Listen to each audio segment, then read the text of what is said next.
তাফসীর এত চমৎকার, একবার সুবহানাল্লাহ বলায় তো মিজানে 2 পাল্লার 1 পাল্লা বইরা দেয়, একবার আলহামদুলিল্লাহ বলায় তো 2 পাল্লা গেছে বইরা, 3বার কুল আল্লাহ শরীফ পড়া নবীজি বলেন 1 খতম কোরআন শরীফের সওয়াব। 24 ঘন্টার মধ্যে 5 ওয়াক্ত নামাজে মাত্র 1.5 ঘন্টার থেকে 1.5 ঘন্টা টাইম নেয়। যদি মাঝখানে কোনো 2 নম্বরই না করে ব্যবসায়ী, মাঝখানে কোনো 2 নম্বরই না করে চাকরিজীবী, মাঝখানে কোনো 2 নম্বরই না করে ব্যবসায়ীরা, তারা যদি 5 ওয়াক্ত নামাজ ঠিক মতো পড়ে, মাঝখানে সততার সাথে কর্মকাণ্ড করে, আল্লাহ কয় তোর 24 ঘন্টা আমি নামাজ লিখে দিলাম। ন্যায় কতটুক, দেয় কতটুক। তো বুড়া এই তাফসীর করছে, কি দিয়ে করছে এই তাফসীর? তার ভিতরে ওই নূর গেছে। আজ আমরা মনে কিছু নিয়েন না, সুর আছে নূর নাই, হুঙ্কার আছে পাওয়ার নাই, ডিম্বাকা ডিম্বাকা তবলা বাজাই, কিন্তু ভিতর ফাঁপা। এটাও কয় ঠিক, ঠিক ছাড়া কোনো কথা নেই। এটাও কি বলে? ঠিক বলে। এই যে অবস্থা, পরিশেষে একটা কথা বলি, যাও আছে নেওয়ার তরিকা জানা নাই, আছে এখনো আছে, নাহলে পৃথিবী কেমনে টিকে আছে? এখনো আছে, কিন্তু আমাদের নেওয়ার তরিকা জানা নেই। আপনারা আসছেন, আপনাদের কাছে অনুরোধ করুন, এটা নিবেন, এই দিলের দুয়ার খুলবেন, এই চোখ যে আলেম এখানে বসে তার দিকে লাগাইয়া রাখবেন, এই কানটা লাগাই রাখবেন, মনোযোগ দিয়ে শুনবেন, নড়েন না, মাথা নাড়াইয়েন না, মোবাইল দেখেন না, মনোযোগ দিয়ে শোনেন। আল্লাহ পাক মাহরুম করবে না। আজও সেই আল্লাহ আছেন যে আল্লাহ তখন ছিলেন, তার মধ্যে কোনো পরিবর্তন নাই, তার কুদরতের মধ্যে কোনো পরিবর্তন নাই, তার নিজামের মধ্যে কোনো পরিবর্তন নাই, তার আদতের মধ্যে কোনো পরিবর্তন নাই। আজও যদি কেউ শর্ত পূরণ করে, আল্লাহ পাক তার সিনা নূর দিয়ে ভরে দেবে। আজও ওই নূর আছে। ওই যে শুরু হইল, এখন আমি একেবারে নাম তার মতো ইতিহাস বলে শেষ করব। নবীজির সিনাত থেকে সাহাবা একরামের সিনা, সাহাবা একরামের সিনাত থেকে তাবেঈনের সিনা, তাবেঈনের সিনাত থেকে তাবায়ে তাবেঈনের সিনা, আস্তে আস্তে এই নূর প্রায় দুনিয়ার অর্ধেকের বেশি, তারও বেশি এই নূর ছড়াইয়া গেল। এবং এই নূর যাদের সিনা, সারা দুনিয়া তাদের কর্তলগত ছিল, তারা পরিচালনা করত। পুরা দুনিয়া যখন এমন হয়ে যায়, তখন হিংসুকদের চোখ পড়ে, ওই হিংসার দৃষ্টিতে দেখে কিভাবে এদেরকে ধ্বংস করা যায়, সেই ধ্বংসের কার্যক্রম শুরু করে। আর মুসলমানও আহাম্মকি কইরা কইরা নিজেদেরকে আস্তে আস্তে বরবাদ করতে থাকে, নিজেরা গুতাগুতি করতে করতে এই ভারতবর্ষে শেষ পর্যন্ত এমন অবস্থা হয় যে মুসলমানদেরকে লাইথেইয়া তাদের গদির থেকে নামাইয়া এই সাদা কুত্তার বাচ্চারা ওরা এই দেশ দখল করে। দেশ দখল করে প্রথম কাজ তাদের যেটা, মুসলমানদেরকে গোলাম বানাইতে হবে। মুসলমান গোলাম হয় না, হিন্দুরা সুন্দর মতো মানে, ওরা মনে করে আমরা এত পাথরের সামনে মাথা নোয়াই, সাদা কুত্তা তো আরো সুন্দর, তো ওর সামনে একটু মাথা নোয়াইলে সমস্যাটা কি?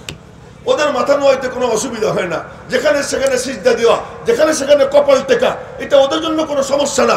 কিন্তু মুসলমান সে বলে কি, আল্লাহ কয় ইয়া আইয়ুহাল্লাযীনা আমানু ইরকাউ ওয়াসজুদু ওয়াবুদু রাব্বাকুম। সিনার মধ্যে যখন ঈমান তাওহীদ, এবার তুমি ঝুঁকবা কেবল এক জায়গায়, আর কোথাও তুমি ঝুঁকবা না। ঝুঁকবা তুমি এক জায়গায়, আমি আল্লাহ সারা দুনিয়ায় তোমার মাথা উঁচু করে দেব। মুসলমানদের কাম একখানে ঝুঁকা। আর একদিন এর উপরে বলবো যে যে যত ঝোঁকে সে তত ওড়ে। এই টপিকসের উপরে পরে কোনোদিন যদি দেখা হয়, আল্লাহ জানে সুলাইমান আগে মুসা দাওয়াত দেয় কিনা জানি না, যদি দেয় তাহলে এই টপিকসের উপরে যে যত ঝোঁকে সে তত ওড়ে, আর যে যত উঠতে চায় ও তত গর্তের মধ্যে ডাইবা যায়। যদি উঠতে হয় তার ঝুঁকতে হয়। নবীজি ঝুঁকছেন তো উঠছেন, আর সে আজিমের মেহমান হয়েছেন। ঝুঁকার দিক থেকে তিনি সকলের সর্দার, এজন্য উড়ার দিক থেকে সকলের সর্দার হয়ে গেছে। যে যত ঝোঁকে সে তত উড়ে। তো বলতেছিলাম, এবার এই উপমহাদেশ থেকে মুসলমানদেরকে মানে কিভাবে উপমহাদেশে গোলাম বানানো যায়, তখন মুসলমানরা মানে না কেন? তালাশ করে দেখে কি মুসলমানরা মাযহাব মানে। মনে রাখেন, মুসলমানরা মাযহাব মানে তো মুসলমানদেরকে মাযহাব থেকে কেমনে সরানো যায়? শামসুদ্দিন গাজিয়াবাদী, শুধু নাম বলতেছি, শামসুদ্দিন গাজিয়াবাদী নামক এক মৌলবীরে ইংরেজরা দাঁড় করাইলো, তুমি বলো এই কথা মাযহাব মানা যাবে না, আমরা হাদিস মানি। এই যে আহলে হাদিসের জন্ম হয়, এই যে আহলে হাদিসের জন্ম হইল। এরপরে আহমদ রেজা খানরে দাঁড় করাইছে যে তুমি বলো যে হানাফি মাযহাবের মৌলবীরা বেয়াদব। বাদশাহ ঔরঙ্গজেব আলমগীর হানাফি ছিলেন, ফতোয়া আলমগীরি প্রণয়ন করছে, হানাফি ছিলেন। কয়ে আহমদ রেজা খানকে দাঁড় করাইছে, তুমি বলো যে হানাফি মাযহাবের মৌলবীরা বেয়াদব, এরা মাজারে গিয়ে মাথা টেকে না, ওখানে গিয়ে কিছু চায় না, এরা বেয়াদব। এই তখন এই মাজার পূজারীরা মাঠে নামছে। এখন হুজুররা দমন করে কাদেরকে? বেদাতি। হুজুররা দমন করে আহলে হাদিস, ইংরেজরা মোসে তা দেয়, কাম হয়ে গেছে। এবার ওরা লাগছে, আমরা আমাদের কাম চালাই। এই যখন লাগালাগি শুরু, এই সময় মির্জা গোলাম আহমদ কাদিয়ানীরে বলে, তুই গিয়ে বল তোমাদের মধ্যে গুতে গুতে লাগিয়ে গেছে, মুহাম্মাদের দিন আর চলবে না, আমি নতুন দিন নিয়ে আইছি। এই যে মির্জা গোলাম আহমদ কাদিয়ানীকে দাঁড় করাইছে।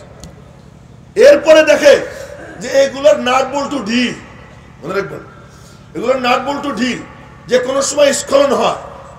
এই মির্জা গোলাম আহমদ কাদিয়ানী মহিলা আসলে লুঙ্গি উঁচে করে মাথা ডাকতো, লুঙ্গি উঁচে করে মাথা ডাকলে সদরঘাট বের হয়ে যেত। এইরকম তার ছিড়া, এরকম তার ছিড়া। বলতো আমার মাসিক ঋতু হয়, মহিলাদের যেমন মাসিক ঋতু হয়। এরপরে বলছে যে আমি যদি সত্য নবী না হই, আমি যেন পায়খানায় পড়ে মরি, আল্লাহ পায়খানায় ওর মত নসিব করছে। তো এই যে এই দেখলো যে কি, এগুলো তো সব নাট বল্টু ঢিল। এই জন্য নাট টাইট একজনকে দাঁড় করাইতে হবে।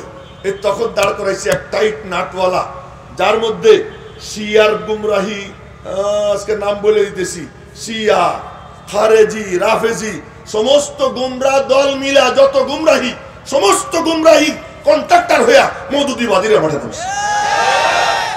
আমার উস্তাদে মুহতারাম মরহুম আল্লামা কাজী মুতাসিম বিল্লাহ রহমাতুল্লাহ আলাইহি বলতেন, সব দল বাতিল আর মওদুদি জামাত মাজমাউল আবাতিল, সমস্ত বাতিল ওদের মধ্যে এসে কি জমছে। ওরা আইসা আরে নবীরে ছাড়ে না, সাহাবীরে ছাড়ে না, কয় যে ইসলাম কায়েম করবে। আরে ইসলাম কোত্থেকে কায়েম হয় যদি সাহাবীবাদ চলে যায়? ইসলাম কোত্থেকে কায়েম হয় যদি নবী যদি মাসুম না থাকে? দিন কোথায় থাকে? দিনের যে বুনিয়াদ, সেই বুনিয়াদের মধ্যে কুঠারাঘাত করা শুরু করছে। এই মুহূর্তে, সেই মুহূর্তে ইংরেজদের দাঁড় করানো এই সমস্ত ফিতনার মোকাবেলায় দিনের হেফাজতের জন্য আল্লাহ পাক আমাদের আকাবিরে দেওবন্দকে, দেওবন্দের কবরকে নূর দ্বারা ভরপুর করে দেখ, যে উনরা ওই ডালিম গাছতলায় দারুল উলুম দেওবন্দ মাদ্রাসা কায়েম করছেন। আর তার বরকতে আল্লাহ পাক আজকে এখানে দারুল উলুম এলেঙ্গাও জন্ম দিয়ে দিয়েছে। সারা দুনিয়া এই নূর ছড়াইছে। সুতরাং এই মাদ্রাসাগুলো নবীজির রেখে যাওয়া ওই নূরের হেফাজতের মার্কাজ। আর ওই নূর উলামা ইকরামের সিনায় দিয়া তাদেরকে এরকম ময়দানে নামাই দেওয়া হয়। আমি ইয়াহিয়া মাহমুদ ওই মাদ্রাসার থেকে আইছি, অলিপুরিও ওই মাদ্রাসার থেকে, হাফেজ জুহুদুরও ওই মাদ্রাসার থেকে, তবলিগ জামাত ওই মাদ্রাসার থেকে। মাদ্রাসা না থাকলে তো তবলিগের জন্মই হইতো না। তো মাদ্রাসা বাদ দিয়ে তবলিগ হয় কেমন? আলেম উলামা না হইলে তো তবলিগ কারে কয় জানতাই না, তো আলেম বাদ দিয়ে তবলিগ হয় কেমনে? সুতরাং এই মাদ্রাসার যারা হেফাজত করে, তারা যেন নবীজির রেখে যাওয়া ওই নূরের হেফাজতের সৈনিক হয়ে যায়। আল্লাহ পাক আমাদের সকলকে নবীজির রেখে যাওয়া ওই মিরাসের হেফাজতের সৈনিক হওয়ার তৌফিক দান করেন। সংক্ষিপ্তভাবে অগোছালোভাবে কিছু কথা বললাম, আল্লাহ পাক যেন এর থেকে আমাকেও কিছু নেওয়ার তৌফিক দান করেন, আপনাদেরকেও কিছু নেওয়ার তৌফিক দান করেন। আমিন। ওয়া আখিরু দাওয়ানা আলহামদুলিল্লাহি রাব্বিল আলামিন ওয়া মা আলাইনা ইল্লাল বালাগ। আসসালামু আলাইকুম ওয়া রাহমাতুল্লাহি ওয়া বারাকাতুহু। আসসালামু আলাইকুম ওয়া রাহমাতুল্লাহি ওয়া বারাকাতুহু। এত মানুষের জবাব সুবিধা তো মনে হলো না। এতজন মানুষ একসাথে ওয়ালাইকুম আসসালাম ওয়া রাহমাতুল্লাহ বললে কি চমৎকার হইতো। আসসালামু আলাইকুম ওয়া রাহমাতুল্লাহ। দুনিয়াটাই এমন হয়ে গেছে, আদায় করে নিলে দেয়, না নিলে দেয় না। জোর করে নিতে পারলে নেওয়া যায়, স্বাভাবিকভাবে কেউ কাউকে কিচ্ছু দেয় না। যেমন দুনিয়ায় তেমন আখিরাতের ব্যাপারও মালিকের কাছ থেকে যে চাইয়া নিবার পারে সে নিয়ে নেয়, যে চাইতে জানে না সে কিন্তু পায় না। তার নমুনা হলো এই, যখন বললাম যে উত্তরটা একটু ভালো মতো দিলে ভালো লাগতো, এবারে মাশাআল্লাহ উত্তরটা পাইলাম। আলহামদুলিল্লাহ।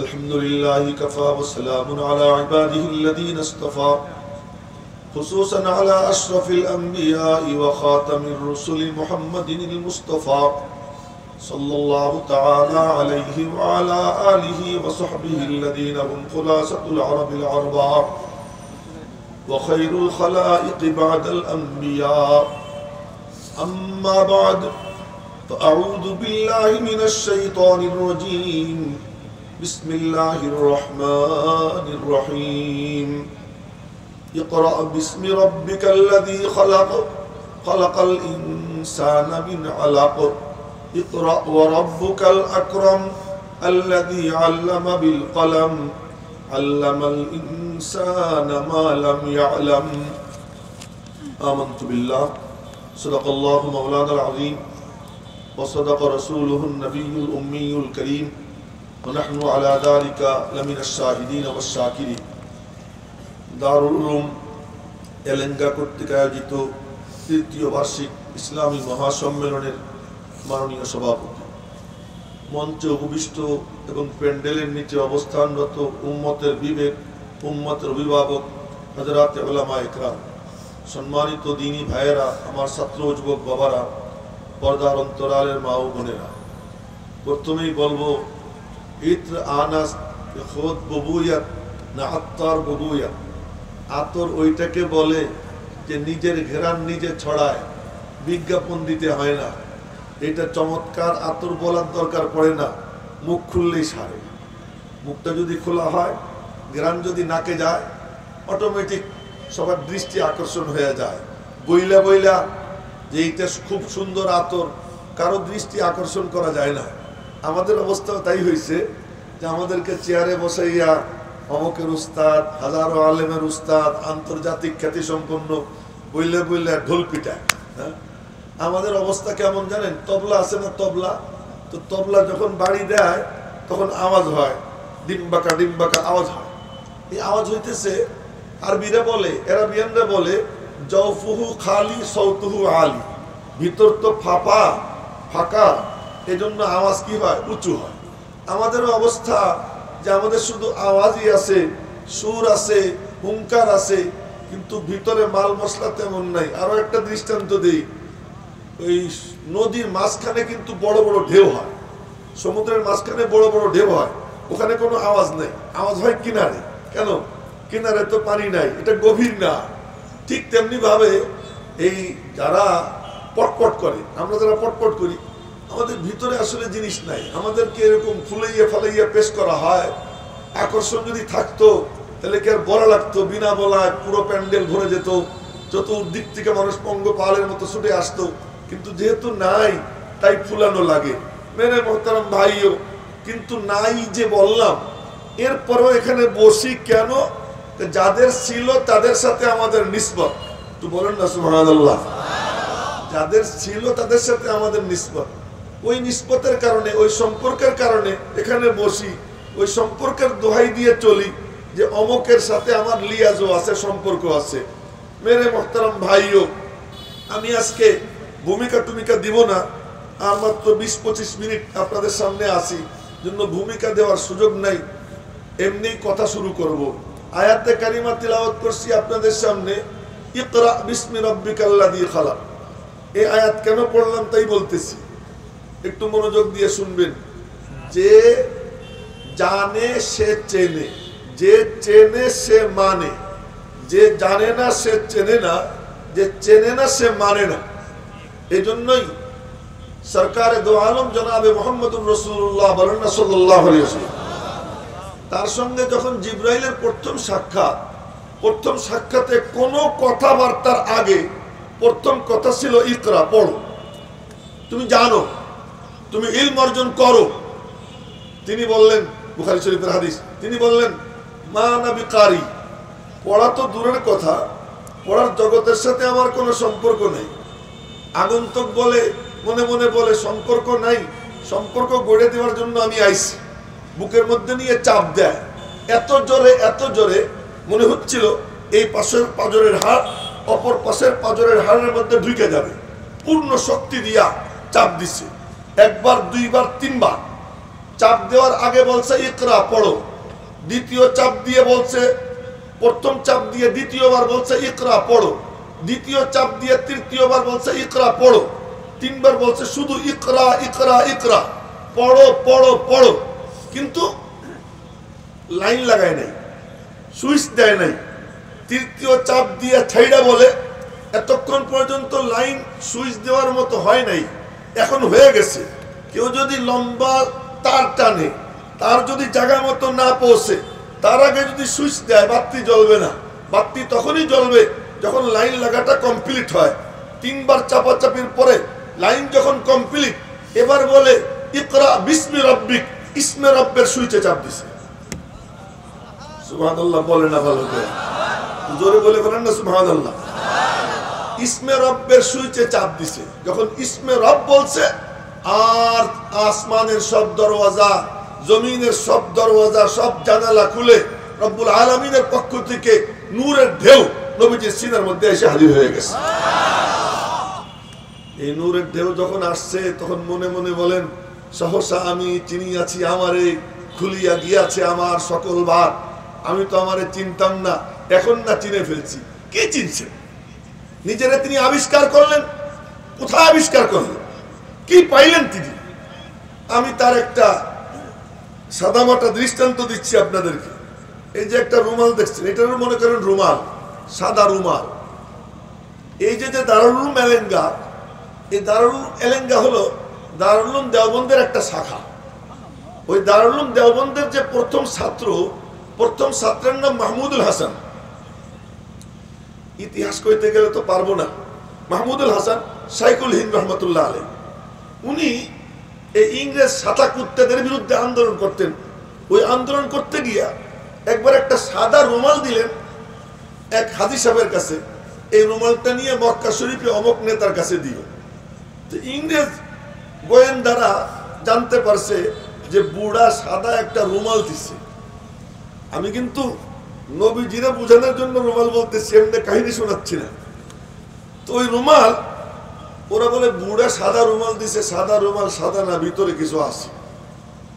ওরা পুরো জাহাজ তল্লাশি চালাইয়া রুমাল বের করছে। রুমাল বের করে যখন পানির মধ্যে দিছে, এখন দেখে উপর থেকে নিচ পর্যন্ত আন্দোলনের রূপরেখা, ইংরেজ বিরোধী আন্দোলনের এই যে সমস্ত রূপরেখা, এইটা দিয়ে উনি চিঠি লিখছেন। রুমাল দেখতে সাদা দেখা যায়, পানিতে ভিজানোর পরে উপর থেকে নিচ পর্যন্ত হাতের লেখা চিঠি, এর নাম রেশমি রুমাল আন্দোলন। ওই কাপড় যখন ভিজেইছে পানিতে, লেখা ভাইসে উঠছে, আমার নবীজির বদন মুবারকের ভিতরে মাথার থেকে পা পর্যন্ত পুরো বডির মধ্যে এলেম আল্লাহর পক্ষ থেকে গোলাইয়া দেওয়া ছিল। এইটা ভাসতেছিল না। কিন্তু জিব্রাইলের সঙ্গে যখন জড়াজড়ি হয়েছে 3 বার, আর জিব্রাইল বলছে ইকরা বিসমি রব, তোমার রব্বের নামে পড়ো। আগে বলছে 3 বার কেবল ইকরা, ইকরা ইকরা ইকরা, পড়ো পড়ো পড়ো, জিকির নাই, শুধু পড়ো। যেমন মওদুদীরা শুধু পড়ে, জিকির নাই। জিকির তো আস্তে করলেন কেন? আমি তো ঠিক বলাই না, কিন্তু যখন বলছেন তাহলে ভালো মতো বলেন না, যে ওরা জিকির ছাড়া পড়ে। জিকির ছাড়া যে এলেম, ওই এলেমে শয়তান বানায়। আর এলেম যদি জিকির ছাড়া হয়, ওই এলেম শয়তান বানায়। আর জিকির যেটা এলেম ছাড়া, ওই জিকিরে পাগল বানায়। আর ইলমের সঙ্গে যখন জিকির মিশে যায়, ওই এলেম তাকে হেদায়েতের পথে উঠাইয়া, হেদায়েতের রাজপথে উঠাইয়া জান্নাত পর্যন্ত পৌঁছে দেয়। এজন্য দেখবেন আমাদের দেশের খাজারা, যারা খাজা, জিকির আছে, এলেম নেই। ঠিক, আমি তো ঠিকই বলবো। আচ্ছা, আমি তো ঠিকই বলবো, বেটিং বলবো, ঠিকই বলবো। হ্যাঁ, খাজাদের কাছে কি আছে? জিকির আছে, এলেম নেই। এজন্য কি বলে, আল্লাহর দন রসুলরে দিয়া আল্লাহ গেছেন, আল্লাহ রয়েছেন আরশে বইসা, আর রসুলের দন খাজারে দিয়া রসুল রয়েছেন মদিনায় শুইয়া। এখন বাস খাজা বাবা মাওলানা একবার ধ্যানে এসো না। এটা কি? সব পাগল, তার তো সব ছিঁড়ে গেছে। কেন? জিকির আছে, এলেম নেই।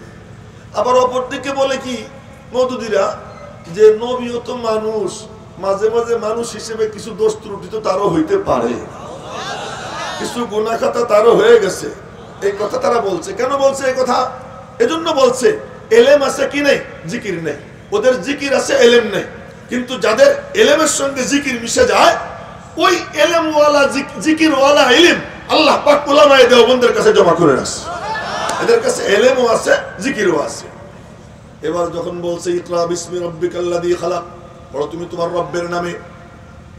এখন দেখতেছেন বাপরে বাপ, মাথার থেকে পা পর্যন্ত এলেমই এলেম। এখন এখন এতক্ষণ যিনি বলতেছিলেন যে মা নবী কারি, এখন তিনি বলতেছেন উতিতু ইলমাল আউয়ালিন ওয়াল আখিরিন, আদম থেকে নিয়ে কিয়ামত পর্যন্ত যত মানুষকে যত ইলম দেওয়া হয়েছে, যত ইলম দেওয়া হবে, সমস্ত ইলম আমার আল্লাহ আমাকে দিয়ে দিয়েছেন। ওই ইলম সিনায় নিয়া, আমি কিন্তু কয়েক ঘন্টার কথা মাত্র কয়েক মিনিটে বলতেছি, ওই ইলম সিনায় নিয়ে তিনি ঘোষণা করলেন ইন্নামা বুইস্তু মুআল্লিমা। ও আমার ভাইয়েরা, বাবারা লক্ষ্য করব, নবীজি বলতেছেন ইন্নামা বুইস্তু মুআল্লিমা, আমার ডেজিগনেশন আমি শিক্ষক। সারা দুনিয়া ছাত্র, আসমান সাত, জমিন বিছানা, গোটা দুনিয়া ছাত্র। নবীজি বলেন উখিফতু ফিল্লাহ ওমা ইউখাফু আহাদ, উযিতু ফিল্লাহ ওমা ইউজা আহাদ। বলে আমাকে আল্লাহর রাস্তায় এত ভয় দেখানো হয়েছে যা আর কাউকে ভয় দেখানো হয় নাই। আমাকে এত পীড়া দেওয়া হয়েছে যা আর কাউকে এত পীড়া দেওয়া হয় নাই। আমি জিজ্ঞেস করতে চাই, ইয়াহিয়া আলাইহিস সালামকে জবাই করছে, ওনার রক্তে একটা ছোটখাটো নদী হয়ে গেছে। জাকারিয়া আলাইহিস সালামকে মাথার থেকে পা পর্যন্ত কারাত দিয়ে দ্বিখণ্ডিত করছে। নবীজিকে তো কেউ তরবারি দিয়ে কোপ দিবার পারে নাই, নবীজিকে তো কেউ কাটতেও পারে নাই, নবীজিকে তো কেউ তীরও মারতে পারে নাই। আল্লাহ পাক বলেন আল্লাহু ইয়াসিমুকা মিনান নাস, মাহবুব তোমার পাহারাদার আমি। তো নবীজি বলতেছেন যে আমার এত কষ্ট, যে এত কষ্ট আর কাউকে দেওয়া হয় নাই। আমি আর একটা ছোট্ট গল্প মনে পড়ে গেল।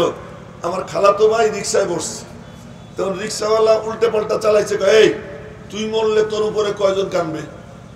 আমার উপর কান্নার অনেক মানুষ আছে, সাবধানে চালা। আজকে আমার এই কথাটা মনে পড়লো।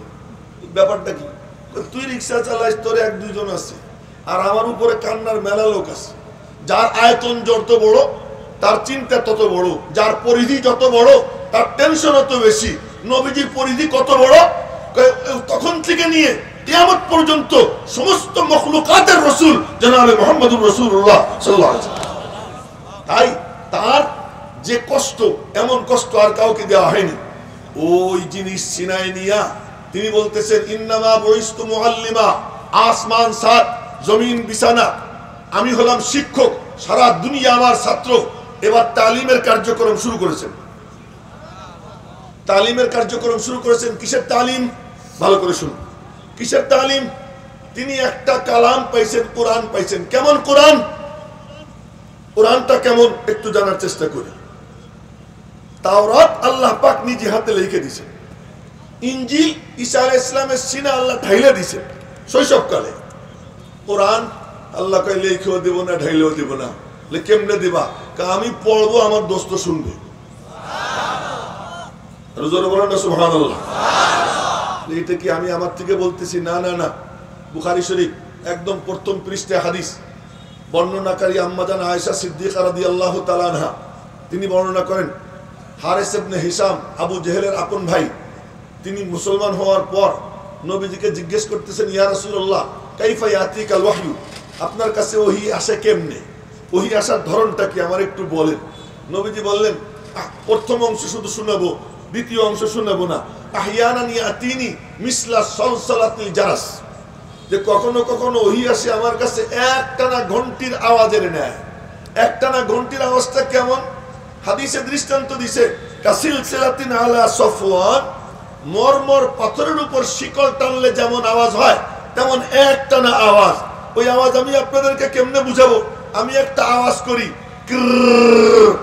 এমন একটা আওয়াজ, এই জাতীয় কোনো একটা আওয়াজ, শিকল টানলে যেমন আওয়াজ হয়, এই একটা না আওয়াজ। এই আওয়াজ যখন হইতো, নবীজি বলেন ওয়াকানা আসাদ্দাহু আলাইয়া, এই অবস্থাটা আমার জন্য খুব কঠিন ছিল, সবচেয়ে কঠিন।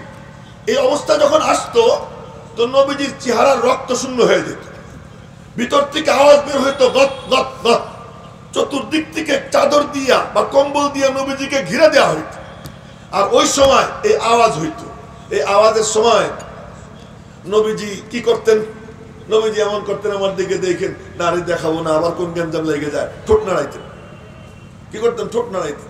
আমার উস্তাদ আমারে ঠোঁট নাড়াইয়া দেখাইছেন, আল্লামা কাজী মুতাসিম বিল্লাহ রহমাতুল্লাহ আলাইহি, তিনি আমারে ঠোঁট নাড়াইয়া দেখাইছেন। উনি বলেন আমাকে ঠোঁট নাড়াইয়া দেখাইছেন শাইখুল ইসলাম হুসাইন আহমদ মাদানী। বলছিলাম যে এখানে বসছি ওই নিসবত নিয়া শাইখুল ইসলাম মাদানী বলেন আমাকে ঠোঁট নাড়াইয়া দেখাইছেন শাইখুল মাহমুদ হাসান দেওবন্দি তিনি বলেন আমাকে ঠোঁট নাড়াইয়া দেখাইছেন হুজ্জাতুল ইসলাম কাসিমুল উলুম ওয়াল খায়রাত কাসিম নানুতুবি তিনি বলেন আমাকে ঠোঁট নাড়াইয়া দেখাইছেন শাহ আব্দুল গনি মুজাদ্দিদি তিনি বলেন আমাকে ঠোঁট নাড়াইয়া দেখাইছেন শাহ ইসহাক বলেন আমাকে ঠোঁট নাড়াইয়া দেখাইছেন শাহ আব্দুল আজিজ মুহাদ্দিস দেহলভী। এই করতে করতে যায় একদম বুখারী শরীফের 2য় পৃষ্ঠায় ওখানে আছে হযরত সাঈদ ইবনে জুবায়ের বলেন আনা উহাররিকুহুমা লাকা কামা হাররাকাহুমা ইবনু আব্বাস, আমি আমার ঠোঁট নাড়াইয়া তোরে দেখাইতেছি যেমন আমাকে ঠোঁট নাড়াইয়া দেখাইছেন আব্দুল্লাহ ইবনে আব্বাস। আর আব্দুল্লাহ ইবনে আব্বাস বলছেন সাঈদ ইবনে জুবায়ের তোকে আমি ঠোঁট নাড়াইয়া দেখাইতেছি যেমন ঠোঁট নেড়েছেন জনাবে মুহাম্মদুর রাসূলুল্লাহ সাল্লাল্লাহু আলাইহি ওয়াসাল্লাম। বলেন না সবাই সাল্লাল্লাহু আলাইহি ওয়াসাল্লাম। তো নবীজি ঠোঁট নাড়াইতেন। আল্লাহ পাক জিবরাইলকে পাঠাইছেন জিজ্ঞেস করো তো ঠোঁট কেন নাড়ে? আল্লাহ জানেন না কেন নাড়ে? আল্লাহ তো জানেন, এরপরেও মজা নেই আল্লাহ তাআলা কি মজা নিতেছে কি ঠোঁট কেন নাড়ো? নবীজি বলছেন, আল্লাহ পাক বললেন নাড়ি না, দরকার নেই। কেন? তুমি চুপচাপ শোনো, তোমার দেখেন আমি কিন্তু ব্যাখ্যা করে বলতে পারতেছি না, মাফ করে দিয়ে। তুমি চুপচাপ শোনো, আমার সামনে অনেক কথা বাকি রয়েছে, তুমি চুপচাপ শোনো, তোমার কাম শুধু চুপ থাকা। তারপর তোমার সিনায় জমা করে দেওয়া, তোমার জুবান দিয়ে উচ্চারণ করাইয়া দেওয়া, ব্যাখ্যা বিশ্লেষণ তোমার ভিতর থেকে বের করে দেওয়া, এই সব কিছুর জিম্মাদার আমি আল্লাহ, তুমি শুধু শুনতে থাকো। নবীজি এরপর থেকে শুনতে থাকতেন। এখন প্রশ্ন হলো এই আওয়াজ কিসের আওয়াজ? একদল মুহাদ্দিস বলেন এটা হলো জিবরাইলের পাখনার আওয়াজ। দেখবেন বড় বড় পাখি যখন আসে পাখনা ঝাপটায় না, পাখনা বাইরা। জিবরাইলের 600 পাখনা, লাহু সিত্তুমিয়াতি জানাহ, 600 পর। এই 600 পর নিয়া ফেরেশতা সুলভ অঙ্গভঙ্গি নিয়া অবয়ব নিয়া যখন তিনি আসতেন তখন তিনি কি করতেন? পাখনা বাইরেতেন, একদল মুহাদ্দিস বলেন। আর একদল মুহাদ্দিস বলেন না, জিবরাইল কোন কোন সময় আসতেন দাহিয়ায়ে কালবির সুরতে, আর কখনো কখনো আসতেন কি নিজের সুরতে। উনি যখন নিজের সুরতে আসতেন তখন ফেরেশতা সুলভ যে আওয়াজ, ওই আওয়াজ করতেন। ইমাম বুখারী রহমাতুল্লাহ আলাইহি বলেন তোমাদের কারো কথা ঠিক না। বলতে কি এই আওয়াজ ডাইরেক্ট আল্লাহ পাকের আওয়াজ। ইমাম বুখারী রহিমাহুল্লাহ, এটা ডাইরেক্ট কার আওয়াজ? আল্লাহ পাকের আওয়াজ। আল্লাহ পাকের আওয়াজ কেমনে? দেখো না আল্লাহ কি বলে, কি বলে? ফাইদা করানাহু, যখন আমি উহা পড়ব। এখানে মুফাসসিররা লেখেন বিলিসানি জিবরাইল, জিবরাইলের জুবান পড়তেছি আমি আল্লাহ। এটা কেমন? এই হরেন দিয়ে এখন আওয়াজ বের হইতেছে, আপনারা বলেন তো এই আওয়াজ যে বের হচ্ছে এটা কি হরেনের আওয়াজ না ইয়াহিয়া মাহমুদের আওয়াজ? আমার নাম নিলে কোনো কবিরা গুনাহ হবে না। এটা কি আওয়াজটা কি হরেনের না ইয়াহিয়া মাহমুদের? তাই যদি হয় আওয়াজ তো বের হইতেছে ওখান দিয়া, এটা হরেন। জিবরাইল নবীজির পাশে এসে দাঁড়াইতেন, রব্বুল আলামিন তার কুদরতি জুবান দিয়ে আরশে আজিম থেকে তিলাওয়াত করতেন, আর ওই আওয়াজ জিবরাইলের জুবান দিয়ে বের হইত।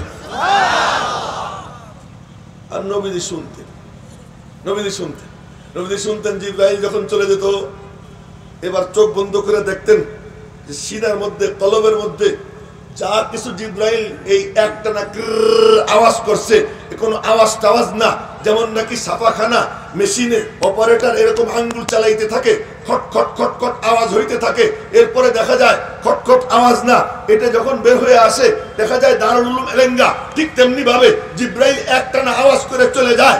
চলে যাওয়ার পরে নবীজি চোখ বন্ধ করে দেখেন আল্লাহ পাকের কালাম তার অন্তরে নকশা হয়ে গেছে, খোদাই করা হয়ে গেছে। এটা দেখে একটা মুস্কি হাসি দিতেন, মুস্কি হাসি দিয়া ওই হাসি দিয়ে পরে ডাক দিতেন সাহাবীদেরকে, আসো।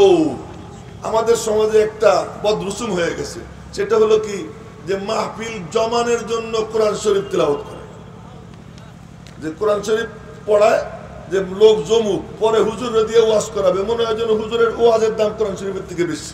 যারা মাহফিলের আয়োজক তাদের কাছে করজোড়ে নিবেদন করতেছি, এই কামটা কেউ করবেন না। পুরো মজলিস যখন জমবে, সব নীরব নিস্তব্ধ হবে, তখন মালিকের কালামের তিলাওয়াত হবে। নবীজি বলতেন সবাইকে চুপ করাও, সবাইকে বসাও, নীরব নিস্তব্ধ হয়ে যাও, আমি এবার মালিকের পক্ষ থেকে পাওয়া কালাম এর তিলাওয়াত করব। সাহাবীরা এসে বসে যেতেন।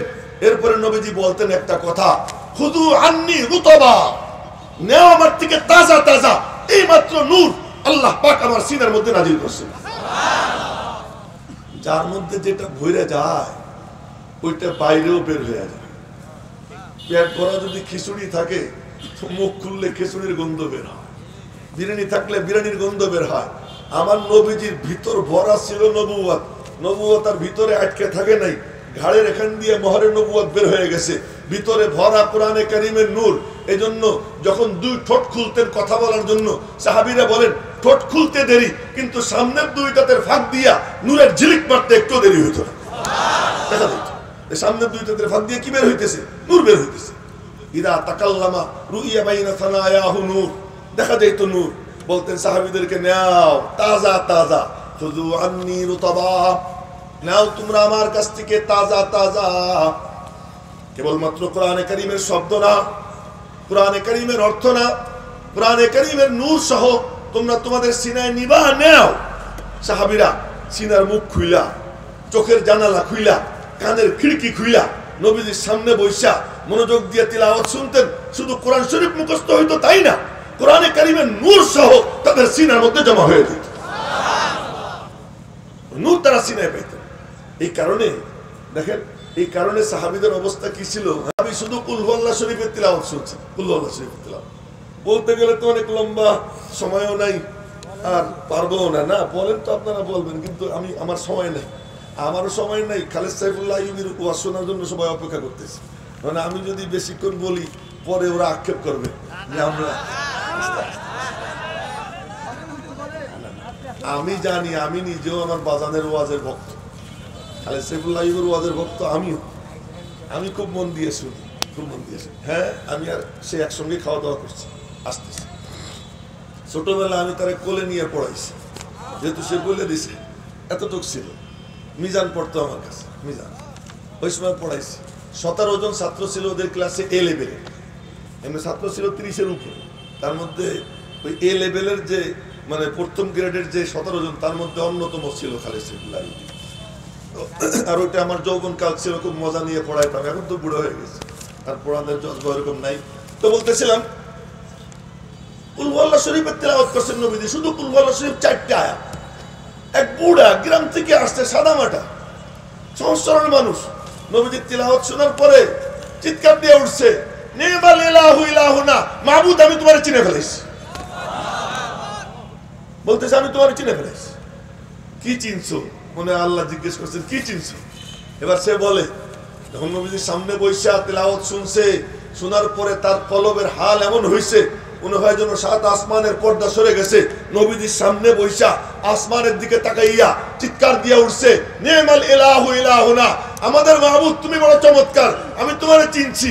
আল্লাহ জিজ্ঞেস করে, কি চিনছিস আমারে?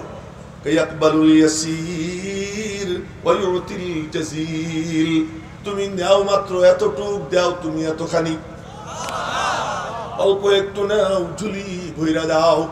কি যে ব্যাখ্যা করছে বুড়া, 4 আয়াতের তাফসীর করছে 4 শব্দ দিয়া, এত চমৎকার তাফসীর করছে যে নবীজির চেহারা খুশিতে উজ্জ্বল হয়ে গেছে।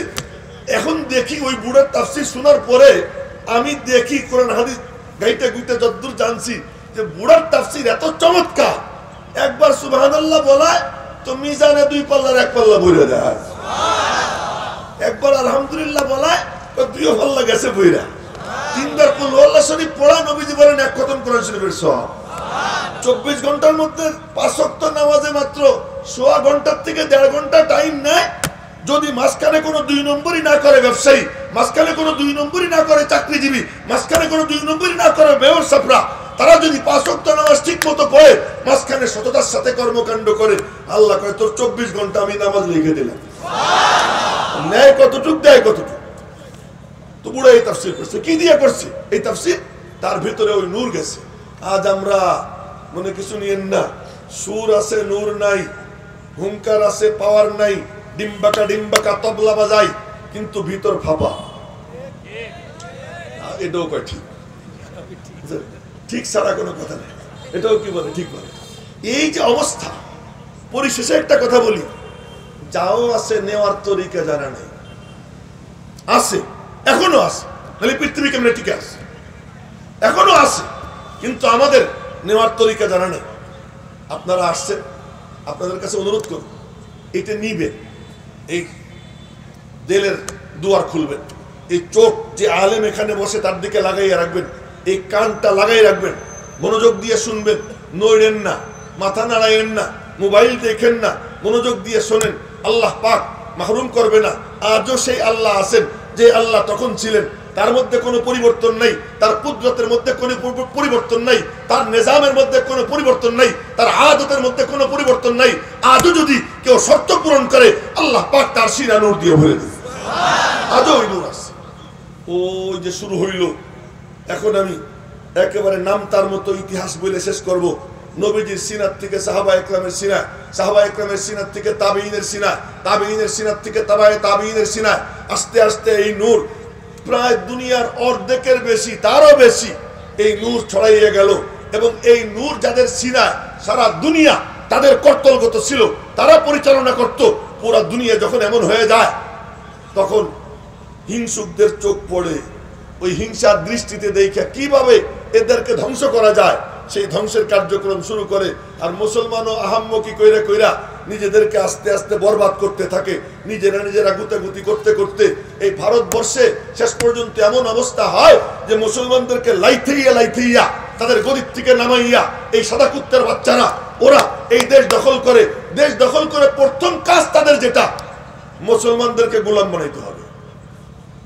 মুসলমান গোলাম হয় না, হিন্দুরা সুন্দর মতো মানে, ওরা মনে করে আমরা এত পাথরের সামনে মাথা নোয়াই, সাদা কুত্তা তো আরো সুন্দর, তো ওর সামনে একটু মাথা নোয়াইলে সমস্যাটা কি? ওদের মাথা নোয়াইতে কোনো অসুবিধা হয় না, যেখানে সেখানে সিজদা দেওয়া, যেখানে সেখানে কপাল টেকা, এটা ওদের জন্য কোনো সমস্যা না।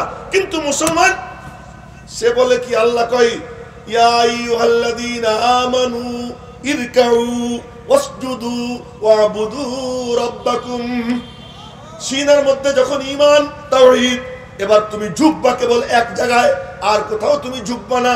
ঝুঁকবা তুমি এক জায়গায়, আমি আল্লাহ সারা দুনিয়ায় তোমার মাথা উঁচু করে দেব। মুসলমানদের কাম একখানে ঝুঁকা।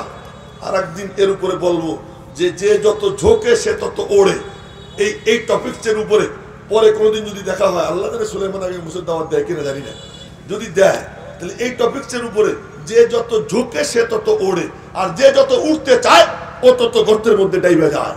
যদি উঠতে হয় তার ঝুঁকতে হয়। নবীজি ঝুঁকছেন তো উঠছেন, আর সে আজিমের মেহমান হয়েছেন। ঝুঁকার দিক থেকে তিনি সকলের সর্দার, এজন্য উড়ার দিক থেকে সকলের সর্দার হয়ে গেছে।